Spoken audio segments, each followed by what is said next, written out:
Sebelum pekan ke-15 Premier League musim ini, ada temen yang DM, Bung bahas dong Chelsea. Kepikiran sih, gue kepikiran membahas Chelsea dengan formasi perubahan yang dimainkan Thomas Tuchel, ketika tanpa Lukaku, kemudian Werner yang seperti sekarang kita sama-sama tahu, setelah kembali bermain pun sulit mendapatkan momentum memanfaatkan peluang, masih buang-buang peluang, masih sial, kadang keblok oleh lawan. Terus pingin juga melihat pertahanan mereka yang 14 pertandingan hanya 6 kali kebobolan. Dilala lawan West Ham. Kalau 14 pertandingan hanya 6 kebobolan, pertandingan ke-15 malah nambah 3. West Ham mencetak 3 gol ke gawang Chelsea. Nah, sorotannya dua pemain, sepakat, setuju gua. Kalau dua pemain dapat sorotan, Jorginho dan Mendy. Jorginho setelah disebut-sebut menjadi calon kuat waktu itu Ballon d'Or dengan 3 gelar juara, kemudian rentetan 3 kegagalan penalti bersama Italia sepertinya membuat Jorginho redup tuh sinarnya, pemberitaannya. Jujur waktu lawan Liga Champion Chelsea, gue memang sangat menyukai Kante, dan duet bersama Jorginho membuat keduanya sangat hidup di lini tengah Chelsea. Tapi Kante gagal bersama timnas, Jorginho yang sukses bersama timnas Italia untuk juara. Kalau untuk gelar juara bersama Chelsea, dua-duanya sama lah. Dan menurut gue kalau untuk patokannya klub, gue milih Kante. Tapi karena Jorginho berperan dalam kesuksesan Italia menjuarai Euro kemarin, ya mungkin Jorginho sedikit lebih unggul. Nah, keredupnya Jorginho kena penalti itu seolah-olah kegagalan meraih Ballon d'Or berdampak kepada pertandingan. Mungkin nggak ya? Ada yang bilang udah kecewa nih, sama kayak Mendy, gagal mendapatkan penghargaan sebagai kiper terbaik yang menang Donnarumma.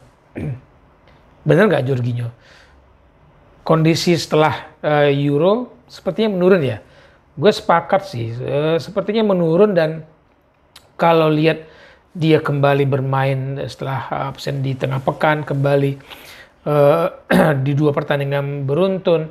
Tapi ini lagi-lagi Chelsea hancur sama dia nih, gagal karena permainan dia. Waktu lawan MU, blunder siapa? Ya, Jorginho. Nah, gol pertama Chelsea waktu menghadapi West Ham, karena Jorginho juga yang memberikan bola. Udah tahu banyak pemain West Ham di dekat gawang Chelsea diberikan kepada Mendy. Oke, Mendy juga salah. Tapi Jorginho rasanya nggak lihat situasi, nggak mencermati situasi. Ada apa dengan Jorginho? Kesalahan itu kan membuat Mendy berada dalam tekanan. Kemudian di babak kedua, Jorginho juga seperti nggak ada di lapangan, pakai kartu kuning yang nggak perlu lagi. Nah, Mendy, bagaimana dengan Mendy?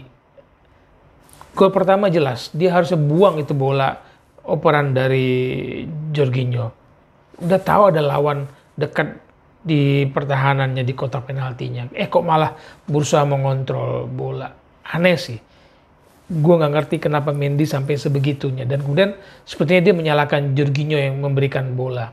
Bener, Jorginho salah memberikan bola itu dalam situasi ada lawan di dekatnya, tapi dia pun harusnya melihat ke lapangan, ke depan, bahwa ada banyak pemain West Ham yang mendekati dia. Dia harusnya buang itu bola. Satu kesalahan. Gol kedua gimana? Ya, gol kedua tertutup sama Andreas Christensen, susah lah ya. Bagaimana juga kiper kan mencermati pertandingan, kalau ada ketutup oleh pemain sendiri atau pemain lawan, susah memang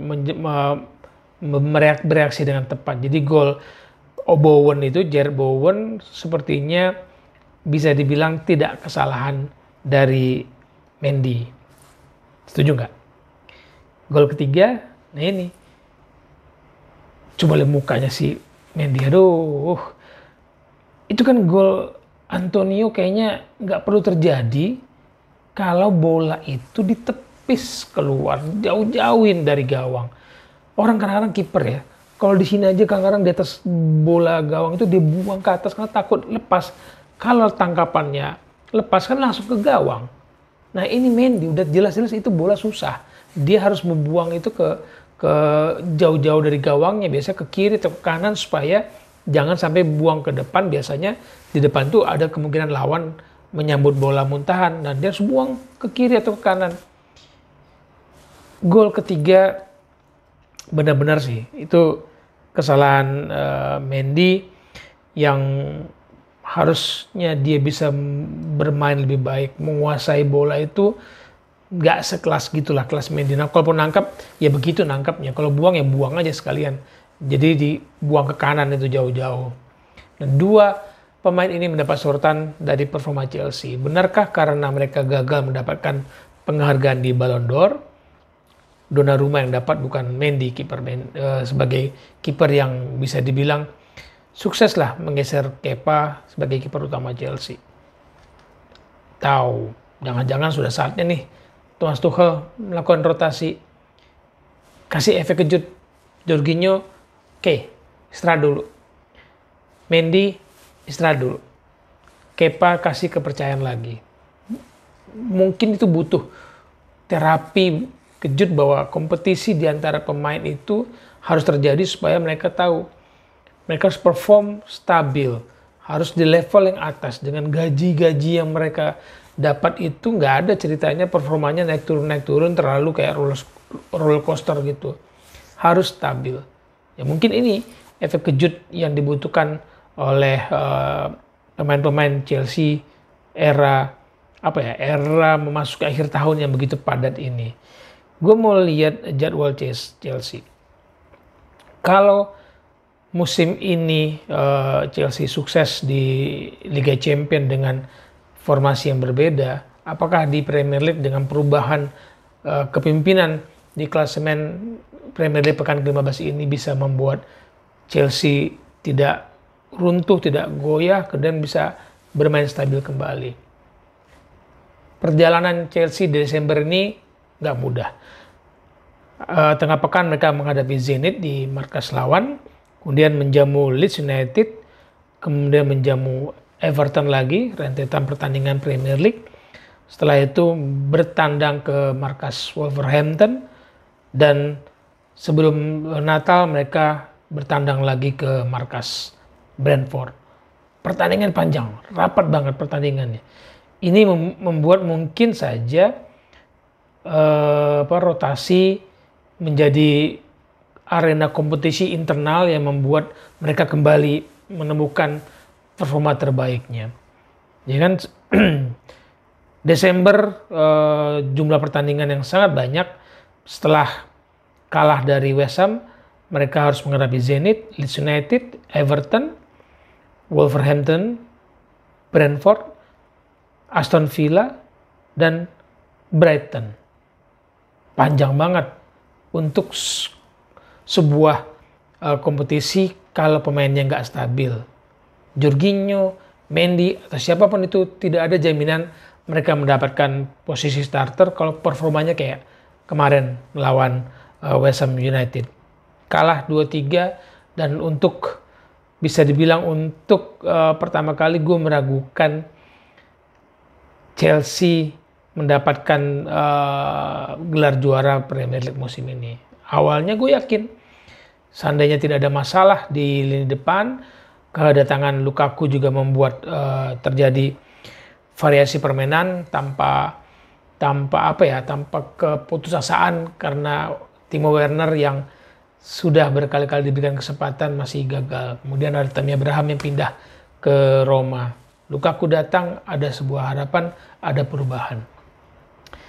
Chelsea mengalami kekalahan kedua musim ini setelah kalah 0-1 menghadapi Manchester City di stadion sendiri di kota London, di Stamford Bridge. Mereka menelan kekalahan kedua di partai away di markas West Ham. Apakah akan menyusul kekalahan-kekalahan berikutnya? Ingat, jadwal mereka di Desember sangat padat.